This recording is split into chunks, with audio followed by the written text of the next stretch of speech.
Sabi-sabi daw dito na may nagpaparamdam daw. Unahin ang kwento. May isang bata dahil kumukuha siya ng maraming bato. Biglang humapot sa kanya. Dinadala-dala siya pababa hanggang sa makapunta sa ilalim ng kotse. May isang lalaking may hawak na kutsilyo. Tulong! May isang batang pinutusang kumuha ng dahon.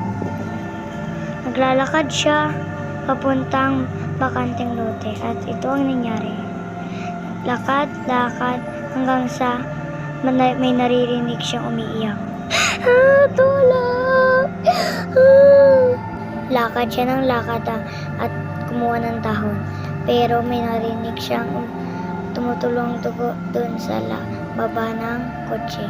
Pagkatingin niya, hala! At siya'y nagulat. Takbo siya ng takbo. At papunta na yung multo. At sinawakan siya sa paa.